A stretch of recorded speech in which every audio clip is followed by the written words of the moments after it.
할렐루야, 주의 이름으로 문안드립니다. 오늘은 신접한 여인을 찾아간 사울이라는 제목으로 함께 하나님 말씀 나누도록 하겠습니다. 사무엘상 28장 1절에서 14절까지의 말씀입니다. 그때 블레셋 사람들이 이스라엘과 싸우려고 군대를 모집한지라. 아기스가 다윗에게 이르되 너는 밝히 알라.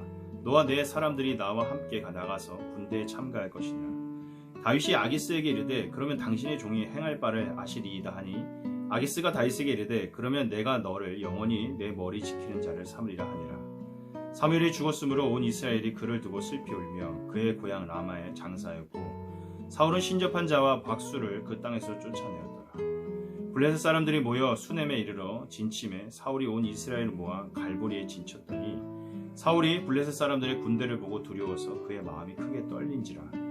사울이 여호와께 묻자오되 여호와께서 꿈으로도 우림으로도 선지자로도 그에게 대답하지 아니하시므로 사울이 그의 신하들에게 이르되 나를 위하여 신접한 여인을 찾으라. 내가 그리로 가서 그에게 물으리라 하니 그의 신하들이 그에게 이르되 보소서 엔돌에 신접한 여인이 있나이다.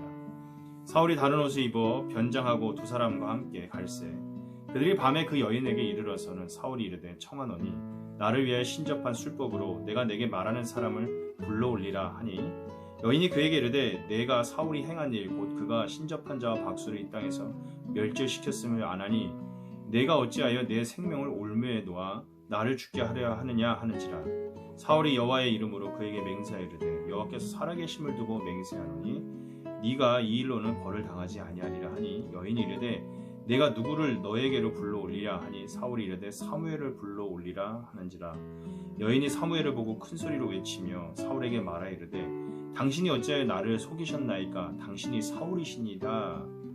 왕이 그에게 이르되 두려워하지 말라. 너가 무엇을 보았느냐 하니 여인이 사울에게 이르되 내가 영이 땅에서 올라오는 것을 보았나이다 하는지라.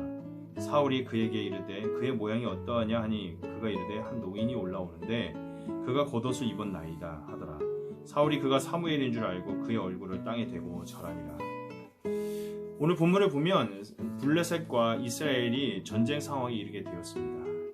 현재 블레셋의 몸을 맡기고 있는 다윗의 입장에서는 참으로 난감한 상황이었습니다. 아기스 왕은 다윗에게 이제는 자기 편의 선줄로 철석같이 믿고 있었습니다.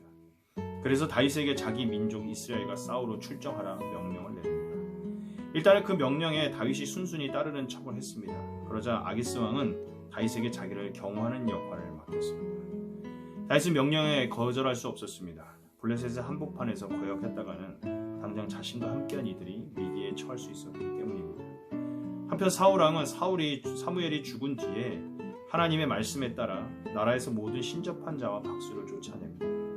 하나님께서 엄격하게 금지하시는 귀신과 통하여 점을 보는 사람들을 모두 쫓아낸 것입니다.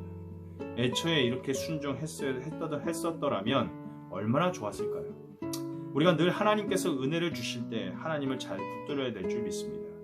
그때 블레셋 군대가 이스라엘에 들어와 전쟁을 일으키기 시작했습니다. 사울도 이에 맞서서 군대를 출정시켰습니다. 블레셋 군대는 수넴에, 이스라엘 군대는 길보아에 진을 쳤습니다. 그런데 블레셋 군대를 직접 본 사울의 마음이 불안해지기 시작합니다. 5절 말씀은 두려워서 마음이 떨렸다고 말씀합니다. 사울은 전쟁의 승리에 대한 확답을 듣고 싶었습니다.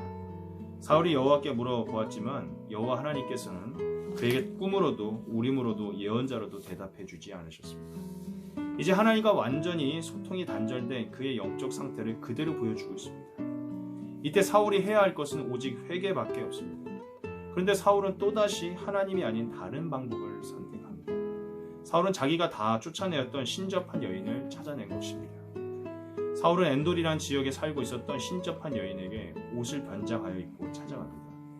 사울은 두 신하와 함께 밤에 자기 자신의 정체를 숨기고 신접한 여인에게 찾아가서 사울은 그 여인에게 죽은 사람을 불러 올릴 것을 요청합니다.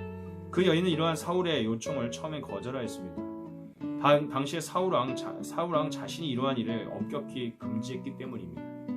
그러나 사울 왕은 아무런 벌도 받지 않을 것이라 신신당부합니다. 그리고 그 신접한 여인에게 죽은 사무엘을 불러 올릴 것을 요청합니다.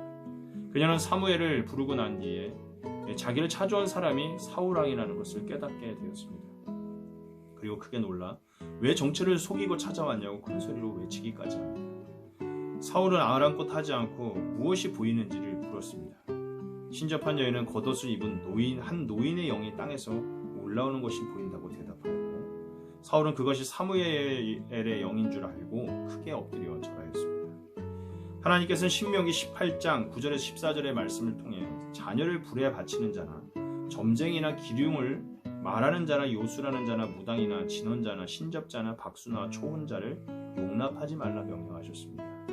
이것은 하나님을 따르지 않는 이방 사람들의 가증한 일이라 말씀하십니다.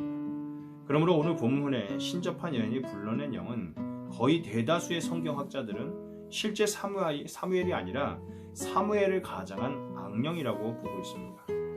사울은 이러한 모든 것을 알고 있음에도 조급한 마음에 신접한 사람을 찾아갔고 하나님께서 엄격히 금지하는 일을 스스로 그런 죄를 저지르고 맙니다. 여러분, 우리가 기억해야 합니다. 모르고 짓는 죄보다 알고 짓는 죄가 더 크며 따르는 백성의 죄보다 바른 길로 이끌어야 하는 지도자의 죄가 훨씬 더 큰 법입니다. 사울은 아무리 조급했다 할지라도 마음의 중심을 잘 잡고 죄에 엎드려질 것이 아니라 하나님께 엎드려졌어야 했습니다. 결국 하나님께 엎드려지지 않고 마귀에게 엎드린 사울은 천국이 아닌 지옥으로 끌려갈 수밖에 없는 비극을 맞이하게 됩니다. 우리가 부디 사울과 같이 우상이나 사람이나 세상에 무릎 꿇는 인생이 아니라 다윗과 같이 매사에 하나님께 무릎을 꿇음으로 세상 발 아래 있는 인생이 아니라 세상을 내 발 아래 두고 믿음으로 골리앗과 같은 세상을 이기는 하나님의 복된 사람이 오늘도 되시기를 간절히 소망합니다. 감사합니다.